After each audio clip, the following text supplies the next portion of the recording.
Donc lui, il a fait une forme il a développé en fait une forme de ce champignon-là qui est non sporulente pour qu'il soit consommé par les fourmis. Qu'ensuite le champignon, quand il va se développer à l'intérieur des fourmis, elles vont le manger et elles vont l'emmener en fait à l'intérieur de la colonie. Donc toutes les fourmis vont pouvoir consommer de ce champignon-là ou pas. Toujours est-il que la fourmi, elle va se faire coloniser par le champignon, et dès que le champignon il aura mangé et qu'il aura plus de nourriture dans cette fourmi-là, et ben c'est là qu'il va développer son carpophore. C'est là qu'il va développer donc l'organe qu'on va ramasser, de cordyceps, et c'est cet organe reproducteur en fait qui va inoculer toutes les autres fourmis de la fourmilière. C'est-à-dire que les spores vont se balancer à travers toute la fourmilière, et toute la fourmilière après peut se faire éradiquer juste par ce champignon. Et c'est surtout ce qui est très intéressant, c'est que ça marche à l'intérieur des structures. C'est-à-dire qu'elles peuvent se cacher dans les interstices du bois et tout, aucun souci, le champignon. Ouais. À partir du moment où la spore est arrivée sur l'insecte, si l'environnement après est propice, parce que les champignons ils sont forts pour ça, hein, dès que l'environnement est propice, hop, ils colonisent, ils laissent pas de place. Ils laissent pas de place, c'est clair. Et donc en fait, autre application de ce champignon-là, le cordyceps. Après moi je suis pas médecin, donc je vais pas m'avancer dans des allégations thérapeutiques, mais c'est des champignons en fait qui sont connus et utilisés depuis des milliers d'années dans la pharmacopée chinoise pour soigner, pour guérir des maladies, pas d'allégations thérapeutiques, mais pour en tout cas aider l'humain à aller mieux, on va dire. Et Paul Stamets et bien d'autres, hein, des spécialistes de la médecine chinoise bien avant lui, en fait, ont établi par exemple que dans certains types de champignons, donc le cordyceps, ils l'appellent l'or vivant, parce que c'est le champignon le plus cher au monde, en fait, tout simplement. Je pourrais pas donner un ordre de prix au kilo, mais c'est un truc qui est gros comme une tête d'épingle quand on le ramasse, et en termes de poids sec, c'est plus cher que le platine ou le diamant ou n'importe quoi. Ah oui, complètement. Du coup, pourquoi il pousse pas comme ça? Il pourrait, là, il y a des tas de personnes qui s'intéressent, parce que quand on connaît le prix économique du champignon là, hop, on en oublie en fait son utilité en médecine et en éco. On veut le reproduire, on veut en vendre, on veut le multiplier. Et donc en ce moment même, des tas de personnes sont en train de créer les itinéraires techniques de culture de ces champignons là. Ce qui est très intéressant en soi, mais si on sort uniquement du point de vue économique de l'utilisation de ce champignon-là. Parce que, mis à part celui-ci, il y a d'autres champignons comme le tramète queue de dinde, tramète versicolore. Parce qu'en fait, il l'appelle queue de dinde parce qu'il a vraiment une couleur et une forme qui fait penser à la queue d'un dindon. Avec les petites circonvolutions comme ça. C'est un champignon qui est magnifique d'ailleurs parce qu'on dirait un arc-en-ciel de couleurs quand on le trouve dans la forêt. Il fait en plus des tas de petites gondoles comme ça sur les troncs de bois morts qui colonisent. Et dans ce champignon-là, contiendrait des principes actifs qui seraient donc médicinaux et très utiles pour lutter contre les tumeurs cancéreuses. Voilà.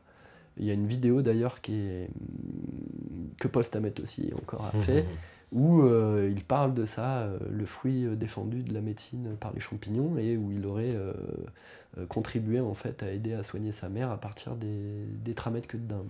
Est-ce qu'il y aurait une possibilité, je crois qu'on puisse même, je sais pas, peut-être même désirradier des zones avec des champignons?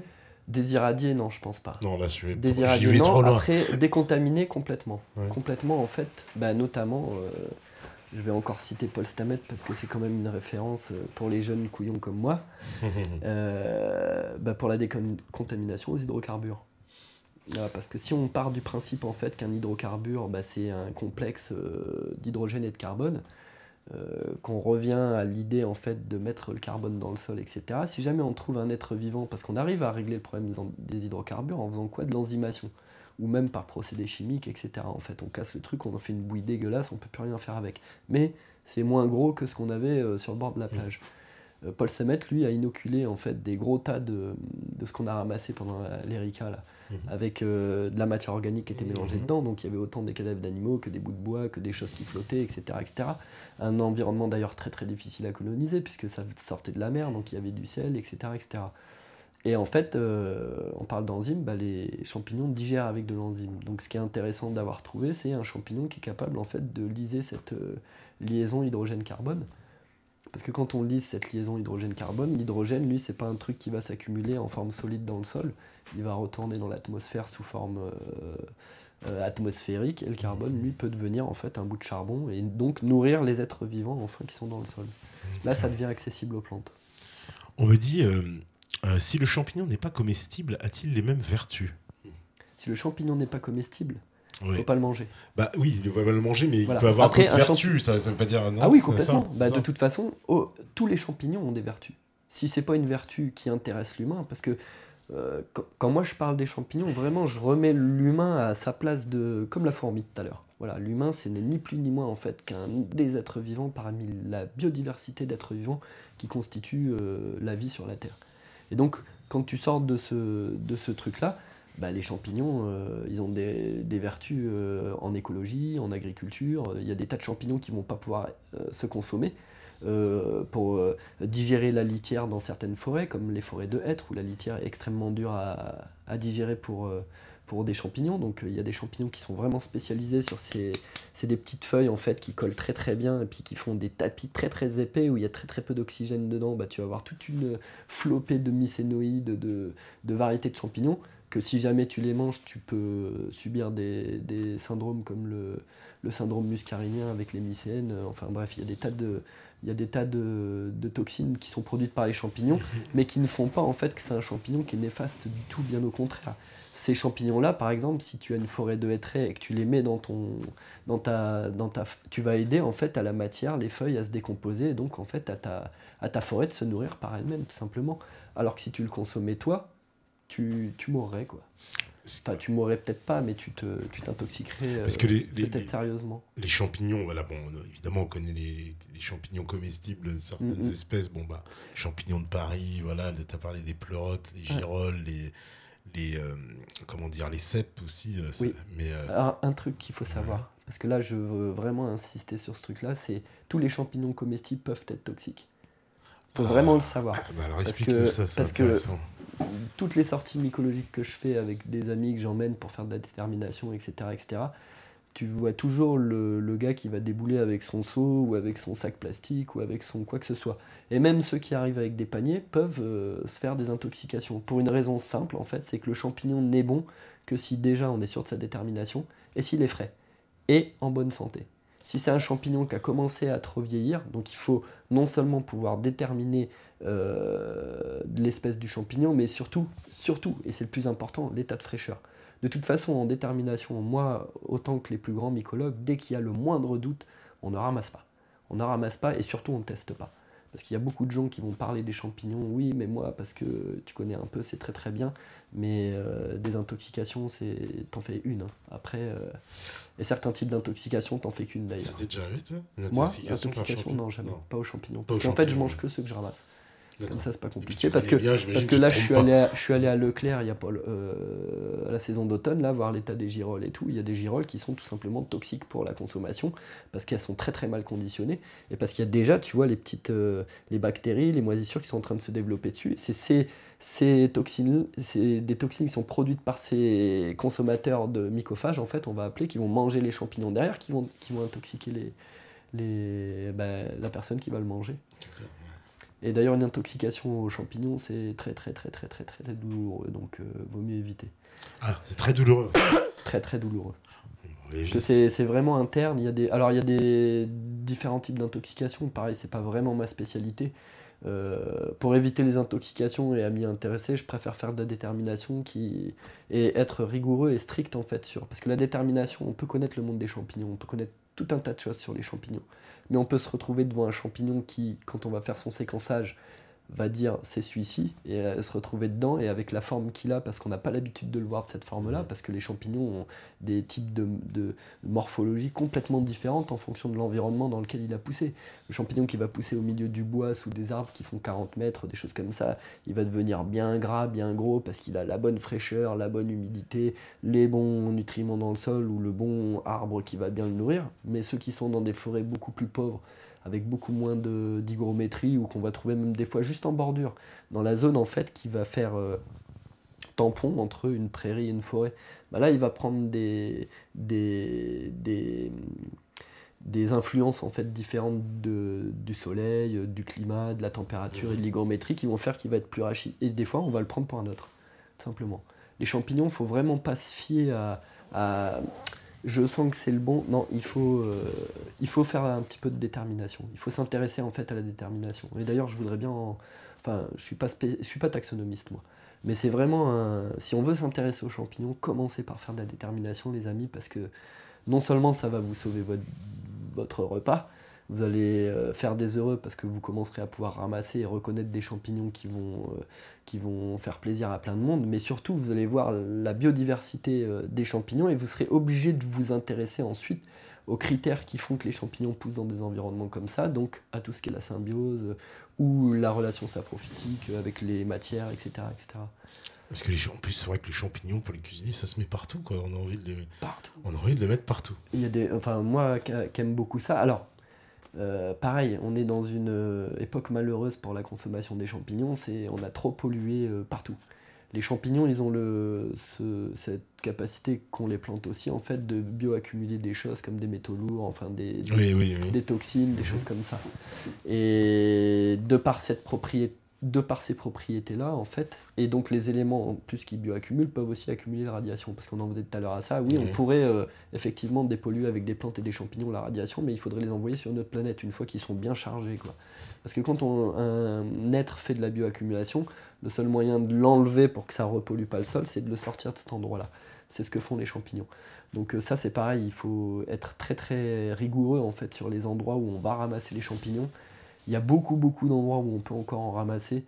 Il faut faire attention parce que je dis pas que vous allez tomber malade tout de suite, mais vous allez faire exactement comme le champignon ou la plante que vous allez consommer fait, vous allez faire de la bioaccumulation et il y a des choses qu'on accumule et qui ne s'évacuent pas ni par les systèmes de filtrage naturel du corps, donc pas par les reins, ni par le foie, ni par le sang, ni rien du tout. Donc il faut faire vraiment très attention. Et puis c'est quoi il y a la fameuse, comment dire, les pharmaciens à qui on va demander s'y connaît en champignons. Alors ça, c'est la tradition, voilà. C'est la tradition. Alors, mais semble-t-il, on m'a dit, méfie-toi, parce qu'il m'a dit, s'il connaît pas, il va dire, tu jettes tout. Alors, moi, je dirais aller voir le pharmacien quand même, parce que lui, il va vous dire, jetez tout. Et il aura raison, d'ailleurs. Parce qu'au moins, le pharmacien va vous indiquer une chose qui est très importante, c'est qu'il faut être humble. Il faut être humble avec les champignons. Parce que si jamais on s'est trompé une fois, lui, en tant que pharmacien, il faut comprendre un petit peu le gars qui va vous avoir dit si, celui-là, je l'ai reconnu. Parce que non, ils sont humbles, les pharmaciens. Ils savent très bien que c'est une matière en fait qu'ils étudient pas de manière extrêmement approfondie, en tout cas pas suffisante pour pouvoir vraiment indiquer aux gens. Par contre, ce que les pharmaciens savent faire, c'est prendre un livre et faire de la détermination macroscopique. À part si le pharmacien est passionné de mycologie, dans ce cas-là, lui, s'il veut vraiment vous aider, même il vous accompagnera, il organisera des sorties botaniques, des choses comme ça. Mais non, les pharmaciens, il faut aller les voir. Il faut aller les voir, en fait, ne serait-ce que pour... Parce que si vous avez des champignons bons et en grosse quantité et qu'il va les reconnaître tout de suite, au moins vous êtes sûr que ce que vous avez dans votre panier, vous allez en faire un bon gueuleton, quoi. Voilà. Ouais, ils sont stricts et c'est bien. Donc suivons ce conseil. Pour ce qui est la consommation des champignons, en tout cas, ouais. Les pharmaciens sont stricts et c'est bien. Alors, une dernière question avant la pause. On me dit, l'invité pense quoi du couple Claude et Lydia Bourguignon? J'en parlais tout à l'heure à tes pas. C'est... En fait, ce que je vous parle ce soir quasiment vient de pas mal de choses que ces gens-là ont éveillé chez moi dans mon âme de paysan, quoi. D'envie de comprendre, quoi. Comme ceux qui s'intéressent ce soir à cette émission, quoi. Moi, j'en parle de manière vraiment empirique, donc faut pas m'en vouloir si sur certains termes je peux me tromper ou quoi que ce soit. Mais des gens comme Claude et Lydia Bourguignon, c'est des gens extraordinaires. Dans l'avenir, j'espère qu'ils vont commencer à développer un peu plus sur le monde des champignons. Après, ce qui est compliqué avec le monde des champignons, c'est tout ce côté, qu'est-ce qu'on va en faire derrière ? Parce que qu'est-ce qu'on a fait des plantes et de notre alimentation pour l'instant ? Là, on le voit à l'heure actuelle, les gens sont pas heureux que le progrès en ait fait des OGM, etc. etc. Moi j'ai peur en fait que si on s'intéresse aux champignons d'une manière non bourguignonne justement, on en fasse des choses que c'est des solutions dont tout le monde a besoin pour vivre, pour pérenniser l'espèce humaine tout simplement d'un point de vue juste en termes d'espèces, et que les gens les plus pauvres, ceux qui vous nourrissent, c'est-à-dire les paysans, vont devoir acheter en fait pour pouvoir le faire. Voilà, donc qu'est-ce que je pense de Lydia et Claude Bourguignon Que du bien. Voilà. Alors... J'aimerais bien qu'ils viennent me voir sur mon exploitation pour pour qu'ils puissent un petit peu jouir de mettre les doigts dans le sol, de le voir se reconstituer comme ça, surtout que je pourrais leur parler de mon précédent cultural, de ce que ça a amélioré et tout, donc je pense que ça leur plairait bien. Bon, en tout cas, peut-être qu'ils verront ces images un jour, qui sait. La régie, elle est prête, c'est normal. Donc on fait la pause thé et puis on revient juste après. Pause champignons aujourd'hui. Voilà. Voilà. Et puis alors, juste, je voudrais dire, n'hésitez pas à poser toutes les questions. Même celles qui vous paraissent un petit peu hallucinantes, parce que j'ai pas de tabou en mycologie, j'aime la mycologie, donc j'aime tout en mycologie. D'accord. Voilà. Je connais pas tout, mais j'aime vraiment tout. On parlera de tout, y compris, on a promis des champignons hallucinogènes. Voilà. Parce que je sais que ça vous intéresse. Ça vous intéresse. Ça, y a pas de problème. Bon, on fait la pub et puis on revient juste après. De retour sur la libre antenne, toujours avec Jérôme Legros et toujours un voyage au monde des champignons. Ça fait penser un peu à la couverture de Tintin à l'époque, la ligne mystérieuse avec les gros champignons. Alors ça aussi, parce que ces champignons-là, alors ça aussi, tu vas nous casser le cliché ou pas, on nous dit toujours que les champignons les plus beaux sont les plus vénéneux. C'est pas vrai. Parce que, alors là, pas vrai du tout. Ça, c'est un mythe. Ça, c'est pareil, grand mythe à débunker. D'accord. Complètement démonté, parce qu'il y a des champignons qui sont absolument magnifiques. Ils sont vraiment. Je sais pas si vous avez déjà eu l'occasion de voir une coulmelle dans un champ quand elle est là, levée en parasol, qu'elle domine toutes les hautes herbes, et puis qu'elle est là avec ses jolies petites squames de son anneau coulissant, les petites striures sur son pied, ça parce qu'elle a un pied chiné. Ça, le pied bleu aussi, qui est un champignon magnifique, qui ressemble aux maisons de Schtroumpf, parce qu'il est violet, en fait. C'est l'Epistanuda, c'est un champignon, les gens, quand ils le voient dans les paniers, ils en ont peur, alors que c'est un des comestibles de la forêt qui est absolument extraordinaire. D'accord. Non, c'est faux. Donc c'est faux. Cliché, d'accord. Donc, complètement faux. D'accord. Parce que il y avait ce cliché. Plus les champignons sont beaux, plus ils se rêvaient des deux. On me dit plus de champignons, plus de vie. Plus de champignons, plus de vie, ça c'est sûr et certain. T'étais pour une simple et 100% bonne d'accord, raison, en fait, c'est qu'il y aura plus le rôle de recyclage de la matière organique morte, donc de la nécromasse. Et donc en fait, la vie étouffera sous ses déchets. Voilà, tout simplement. On me dit, que penses-tu des champignons pour faire du bon vin ? Alors, les champignons pour faire du bon vin, c'est des levures. C'est pas tout à fait la même chose que les champignons dont on est en train de parler pour l'agriculture.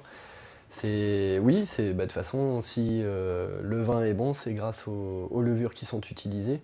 Et voilà, après moi je suis pas très spécialisé sur la vinification. J'ai bossé dans ma vie d'agriculteur, j'ai bossé en viti, mais c'était pour faire les vendanges, hein, comme tous les petits jeunes qui démarrent en agriculture. Voilà. Et puis les cèpes, ils ont un rôle essentiel au niveau des vignes aussi. Les cèpes, les champignons. Non, toi tu penses le cèpe de vigne en fait c'est le truc morceau de bois, voilà. Non, mais par contre le cèpe ont un rôle prépondérant dans les forêts parce que c'est les champignons mycorhiziens qui sont prépondérants en fait pour la vitalité des forêts. Ces champignons mycorhiziens, ouais. Ces champignons en fait, c'est en fait de la famille des champignons qui n'ont pas de lamelles mais à pores, ce qu'on appelle des champignons à tubes. Et champignons qui sont absolument excellents pour la majorité d'entre eux, sauf quelques-uns qui ne sont pas vraiment mortels, ils sont juste indigestes ou ils ont aussi souvent, comme la nonnette voilée, des champignons qui sont pas durs comme le cèpe de Bordeaux, mais plus mous et tendres. Ils pourrissent très très rapidement, voire même ils ont une sorte de mucus sur le dessus du chapeau en fait, qui peut accumuler en fait autant des métaux lourds que de la pollution de l'extérieur, que des bactéries, etc. etc. Et du coup, faut faire attention avec cela. Mais le cèpe, champignon très très prépondérant dans les forêts, ça c'est sûr. C'est signe de vitalité d'ailleurs d'une forêt de trouver des cèpes, parce que les cèpes ne s'installent pas en tant que premier colonisant dans une forêt qui est en régénération. Certains bolets si, mais des cèpes comme le cèpe de Bordeaux ont besoin vraiment que la forêt elle soit installée depuis un certain nombre de temps, qu'il y ait une belle biodiversité d'autres champignons avec, pour pouvoir être présent en masse. Hein. Moi, j'ai pas fait d'études sur le cèpe en particulier, c'est juste mon expérience de chasseur de champignons. J'aime bien dire chasseur parce qu'on dit que c'est une sorte à cheval entre l'animal et la plante. On va pas dire cueilleur, on va dire chasseur parce qu'on le chasse, il faut le chercher. Et partout où j'ai trouvé des cèpes en grosse quantité, il y avait une extraordinaire biodiversité d'autres champignons, dont certains, et beaucoup d'ailleurs, que je ne connais pas moi-même, hein, parce qu'on ne peut pas connaître tous les champignons. Hein. C'est une bonne santé si, je sais pas, je vais dans mon jardin, je vois plein de champignons. Ça dépend en fait. Si tu vois beaucoup de champignons d'une seule espèce, Non, plusieurs espèces différentes. ah oui, complètement. Ah, c'est plutôt Ah oui, un signe de complètement. bonne Ah bah santé. oui. Ah ouais. Ça veut dire en fait qu'il y a une grosse biodiversité au niveau des éléments nutritifs du sol, ou alors une grosse biodiversité aussi au niveau des plantes. Parce que si plusieurs plantes en fait ont été mycorhizées par 1, 5 ou 10 champignons différents, une belle biodiversité, hein, Claude et Lydia Bourguignon vous le diront, sur un espace de plantes fait que c'est un endroit qui est sain, quoi. Voilà. Alors, on me dit depuis des siècles, les champignons ont des vertus multiples, dont celle de soigner les maladies. Pourquoi de nos jours ils ne sont plus utilisés? Alors pour être tout à fait honnête, je crois bien dans la pharmacopée française, on les a jamais utilisés. Ah, d'accord. Voilà. Ouais, d'accord. Tout à fait honnête. C'est chez les Chinois, c'est ça que tu disais, ouais. On commence à en voir un petit peu partout, là, des extraits de Cordyceps sinensis, du tramètre versicolore. Alors, aussi des champignons gustatifs, le champignon parfumé chinois qui est appelé je me souviens plus le nom japonais, qui est un champignon en fait qui aurait des propriétés anticancéreuses. Il y a d'autres champignons comme ça, le champignon noir chinois qu'on trouve dans les nems, qui est en fait un champignon que tout le monde a certainement déjà vu dans un petit bosquet de sureau qui s'appelle le Auricularia auriculajudae, qui a une forme d'oreille rouge en fait. Ce champignon-là, en fait, c'est le champignon noir chinois. Donc, c'est un champignon qui aurait aussi a priori des propriétés. Je dis bien a priori parce que moi, je suis absolument pas spécialiste là-dessus. Je suis sûr et certain que des champignons ont des propriétés médicinales, mais moi, j'ai pas la culture, j'ai pas la connaissance en fait pour pouvoir en parler. Et même à l'ancienne, on va dire dans les cultures. Alors, en Chine, par contre, si, plusieurs milliers d'années que la pharmacopée chinoise utilise les champignons. Et de manière vraiment... ils en mettent partout, vraiment. Un champignon médicinaux, ils en mettent partout. Le reishi, là, le ganoderme nuisant, ils en font du thé. Je sais aussi pays de l'Est, Russie, aux États-Unis, commence aussi à le développer. Là, le thé de chaga, donc c'est un champignon en fait nécrotique qui est affilié au bouleau, mais qui a besoin en fait d'être dans un environnement un peu plus boréal que le nôtre. Nous, il fait trop chaud en gros pour que ce champignon-là se développe. Parce que après aussi, voilà, en fonction des espèces de plantes pour lesquelles certains types de champignons sont affiliés, c'est pas parce que la plante sera dans l'endroit qu'on va trouver le champignon. Des fois, on va être trop au sud pour certains champignons, ou des fois trop au nord pour d'autres champignons. Mais c'est pas statique, jamais. Je sais par exemple qu'a été trouvé de l'amanite des Césars en région parisienne, dans la forêt de Fontainebleau. Alors que normalement c'est un champignon qui est connu en fait pour être thermophile, pour vraiment aimer les forêts en fait sèches du sud de la France, quoi. Qui est un champignon d'ailleurs qui était consommé à l'époque par Jules César. Voilà, c'était un de ses mets préférés. D'accord. Alors, qu'est-ce qu'on me dit encore? Jérôme sait où il en est dans la recherche sur les champignons assimilant la radioactivité. Bon, bah, alors, moi, c'est très simple. Hein. Là, je vais bientôt m'équiper en fait comment on appelle ça, un dosimètre. Voilà. Parce que justement, j'ai tellement peur de la radioactivité et de la capacité en fait d'accumulation, de bioaccumulation des champignons, que si vraiment à un moment donné, je vais me mettre, parce que je n'en produis pas encore des champignons, je les utilise uniquement en fait pour dégrader mes matières. Au niveau de mon exploitation qui est toute petite, hein, donc faut pas imaginer un gros truc, non. Et puis en fait c'est énormément d'expérimentation, donc au point en fait que comme moi je fais vraiment beaucoup de plantes différentes, j'en suis arrivé en fait à imaginer en fait des unités de compostage parcellaire en fait avec des champignons. Donc en fait des sortes de petites stalles dans lesquelles on mettrait de la matière organique et des conditions propices à ce que le champignon intéressé par ce substrat-là se développe, pour pouvoir en fait après restituer ça à mon agroécosystème, donc à mon sol, tout simplement. C'est pour aider en fait le sol à aller plus vite, parce que le sol dans la nature subit la saisonnalité. Les gens qui font de l'horticulture d'intérieur le savent très très bien, puisqu'ils font de l'horticulture d'intérieur pour pouvoir lutter contre la saisonnalité. Qu'on puisse avoir des tomates, quand on fait des tomates sous serre, etc. On peut même en faire pousser en hiver, c'est pour lutter contre l'effet de la saison. Parce que la nature n'est généreuse qu'à un certain moment. Après, elle a besoin de se reposer. D'ailleurs, des années où on n'a pas de champignons, ça peut être parfois parce que la nature ne s'est pas assez reposée.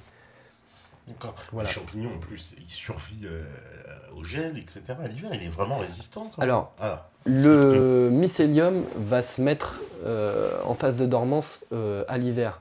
Mais ce qu'il faut comprendre, c'est qu'avant que l'hiver arrive, il y a eu l'automne. Donc en fait, il y a eu un manteau de feuilles qui est tombé, normalement, si on ne l'a pas enlevé, sur la totalité en fait le dessus de la rhizosphère donc d'une forêt, et qui donc va faire en fait le manteau protecteur du mycélium. Mais le mycélium peut geler et mourir. C'est évidemment le manteau le protège, oui. Oui, tout à fait. Après, tu as des champignons qui poussent l'hiver. Des champignons notamment qui dégradent le bois, dont un champignon médicinal qui s'appelle la colibie à pied velouté. Un champignon médicinal dans la pharmacopée chinoise, hein, parce que pas d'allégation thérapeutique. C'est interdit, oui, par la loi. Tout à fait. Ce champignon-là, moi j'en ai trouvé en masse, pas très loin de Cergy-Pontoise, là. En fait, dans les endroits où tu as des gros troncs de bois qui sont tombés à terre, je trouvais la colibie en touffe comme ça qui poussait dans les excavations en fait, des troncs qui avaient été faits par les insectes, les choses comme ça. Donc lui, il sort, là en ce moment, on pourrait éventuellement en trouver.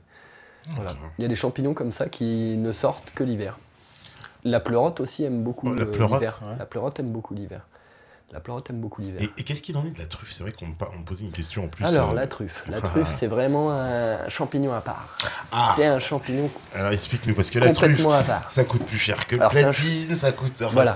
Alors, par rapport à pas mal des champignons qu'on parlait avant, en fait, on classe en gros, hein, parce que comme je vous disais, je suis pas taxonomiste, les champignons en deux grosses familles pour pouvoir les reconnaître un peu plus facilement. On va voir les basidiomycètes et les champignons ascomycètes. Les champignons basidiomycètes, en fait, c'est ce qui regroupe tout ce qui est les champignons à lamelles, à pores ou pas de pores, éventuellement, mais dont les spores, en fait, sont produits au niveau de l'hyménium du champignon par des basides.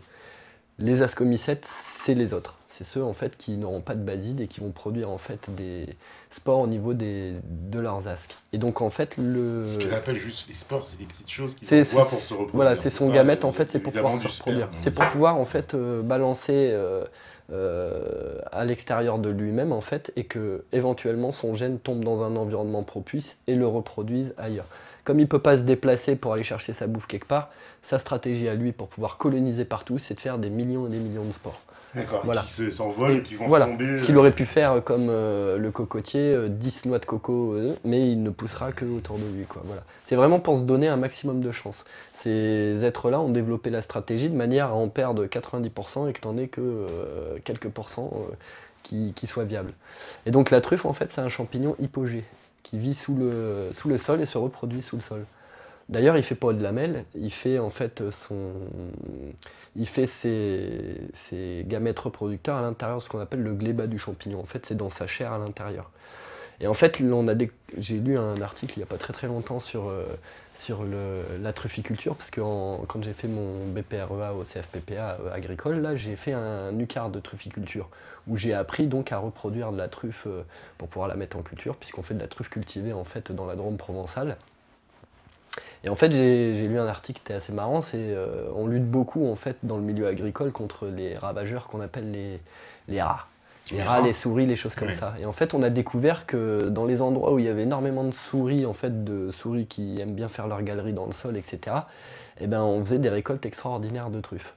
Et en fait, pour une raison très très simple, c'est que les souris, en faisant leur galerie comme ça, elles adorent se nourrir de la truffe qu'elles trouvent au pied des racines, et du coup, comme elles font des galeries qui peuvent des fois partir à plusieurs centaines de mètres de l'endroit où la truffe a été mangée, elles envoient la truffe, elles disséminent en fait les spores de la truffe dans leurs excréments, dans les résidus de relief de nourriture qu'elles peuvent avoir sur leurs moustaches, etc.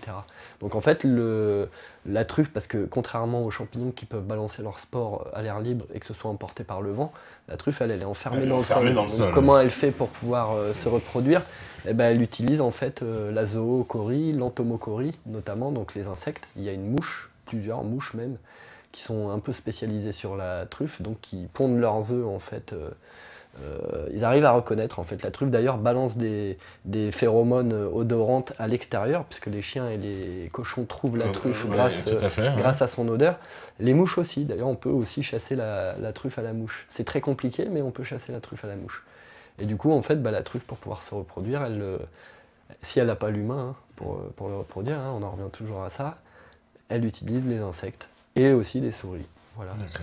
Entre autres, parce qu'on connaît très très peu en fait. Réellement, on connaît très très peu sur les champignons. Beaucoup de gens vont être des spécialistes en fait d'une science qui vient de naître, on va dire. En trufficulture, par exemple, on n'a toujours pas résolu le problème de la... Il y a trop d'azote en fait dans les sols sur lesquels on a planté des truffières maintenant dans la Drôme provençale. Et trop d'azote, ça fait un trop fort couvert végétal en fait sous les arbres porteurs de truffes qu'on voudrait truffier. Et du coup, ça fait de la compétition avec la truffe qu'on voudrait qu'il se développe au lieu que ce soit d'autres espèces de champignons ou pathogènes tout simplement de l'arbre ou de la truffe qui se développe, quoi. Et on y arrive à cultiver la truffe, ça Bien marche, sûr. ça marche bien. Puis alors, je vais révéler un secret parce que Allons-y. comment faire pousser de la truffe? Vas-y. J'ai été scié en fait parce que c'est un truc que je me doutais que ça pouvait fonctionner comme ça en connaissant donc plus ou moins le système reproducteur des champignons. Et en fait, j'ai eu la surprise de voir le formateur arriver avec un mixeur, de l'eau et des truffes. Et des glands et des chênes. Des petits chênes comme ça qui avaient été mis à germer en fait. Dès qu'ils ont commencé à germer, qu'ils ont un petit peu de racines. L'idéal, c'est quand ils commencent à avoir 3, 4, 5 feuilles comme ça. Et c'est là que le côté économique arrive. Un substrat qui a été développé. Parce que la truffe, en fait, pour pouvoir vraiment bien se développer, Tuber melanosporum, qui est cultivé dans la Drôme, a besoin d'avoir du calcaire actif dans le sol. Sans calcaire actif, en fait, elle n'arrive pas à se développer. Aussi bien, en tout cas. Et du coup, la recette pour faire pousser de la truffe, c'était... Il a mis de l'eau dans le mixeur, il a pris la truffe, il l'a mise fraîche dans le mixeur, il a mixé le truc comme ça, et après on a étalé ces substrats qui étaient en fait une sorte de papier sopalin avec un petit peu de sol tout simplement hein, dedans, pour permettre à l'arbre qu'on allait poser ses racines dessus de se nourrir, le calcaire actif pour que la truffe dise ouais je suis dans un environnement propice pour moi, et après on prend une cuillère à café et on saupoudre les racines avec du thé de truffe, quoi, on va dire, sur les racines. Ensuite, on ferme ça, on met dans le sol. Et en fait, c'est l'itinéraire technique de culture de la truffe ici en France. Voilà. Et après, une truffière, elle peut être porteuse de truffes au bout de 6-7 ans, pas avant, quoi. À 6-7 ans. Ah oui, faut attendre. Ouais. Parce que c'est un champignon qui vaut très très cher, mais bah, c'est le temps d'implantation. Hein. C'est comme les histoires de BRF. Moi, quand je fais mon BRF, en fait, je ne mets pas de BRF sur mon sol. Sauf si j'ai déjà mis du bois raméal fragmenté. Ah. C'est la même chose, en fait, parce que le bois raméal fragmenté est utilisé en permaculture. Parce que je vois là, c'est de la permaculture. Ah oui, c'est de la permaculture et de sa côte. Ouais, mais bon. Et en fait, le BRF utilisé en permaculture, mais tous ceux qui utilisent le BRF en permaculture savent que si jamais on met du BRF frais dans un sol qui n'a jamais consommé de bois, on va avoir en fait une fin d'azote. Fin d'azote, pourquoi? Parce que des champignons et des éléments qui vont commencer à consommer le bois vont avoir besoin de l'azote du sol pour pouvoir manger ce bois-là. Problème d'ailleurs qu'on résout plutôt bien si jamais à notre BRF on rajoute quand même un petit peu de feuilles. Moi je sais que quand je fais mon BRF, je prends tout, les ronces, toutes les petites branches qui font moins de 2-3 cm de diamètre, avec les feuilles, je broie tout et je mets. Et pas de fin d'azote, hein, puisque les plantes qui poussent au pied de ce BRF que je mets en stalle de compostage, parce que je le composte 1 an avec le mycélium, le temps que le mycélium colonise, et ensuite je le pose en couverture dans le sol. Je l'enfouis pas. Je le pose en couverture sur le sol. On me dit, je me suis toujours posé comme question, pourquoi est-ce qu'il y a des champignons comestibles, comme les trompettes de la mort ou les cèpes, et d'autres qui ne le sont pas, voire pire, qui peuvent être mortels, tels que les champignons de la famille des amanites, qui contient le champignon le plus dangereux, l'Amanita virosa, plus connu sous le nom de l'ange de la mort.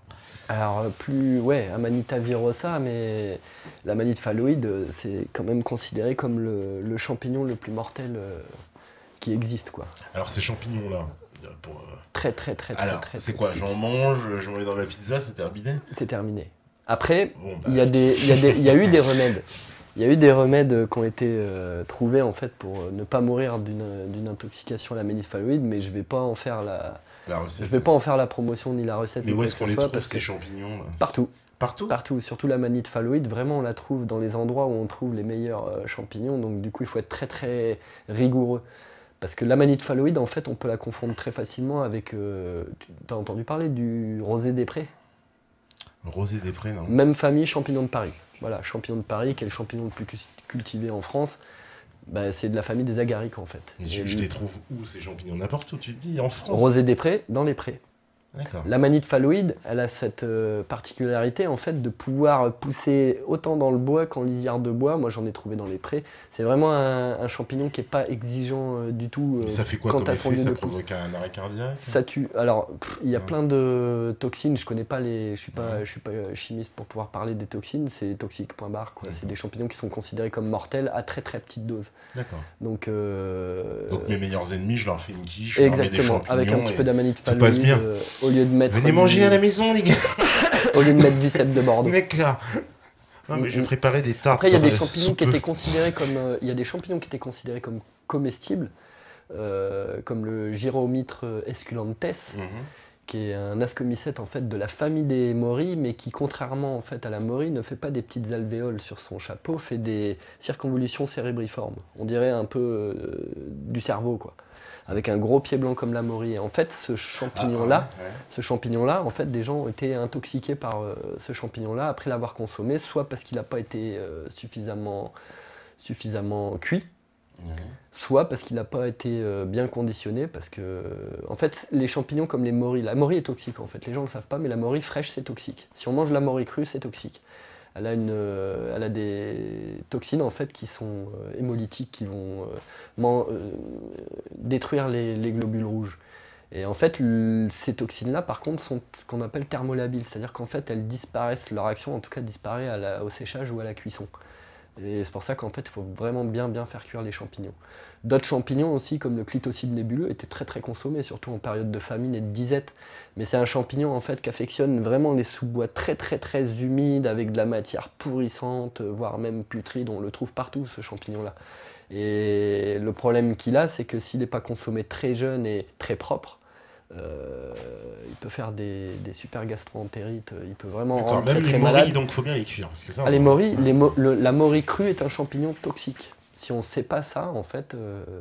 les champignons de Paris, non? Non, champignons de Paris, non. Ça, on peut consommer cru. Cèpe de Bordeaux, on peut le consommer cru. Il y a beaucoup de champignons qu'on peut consommer cru. D'accord. Oui, parce que S'ils j'ai vu sont- des gens manger des s'ils sont champignons frais et crus. propres. Ouais. Parce que s'ils sont... Frais et propres, ça c'est Frais important. et propres. Alors, même Ah quand oui, je les oui, achète oui. au supermarché, j'ai intérêt à les laver. Ben moi, je les achète pas au supermarché parce que je vois. Enfin, j'ai vu ce que je vous disais la dernière fois, j'ai vu les girolles dans l'état où elles étaient. Je savais que si jamais je les consommais et que je les cuisais mal ou que j'étais dans un état un petit peu fébrile ou quoi que ce soit, ça pourrait me rendre malade.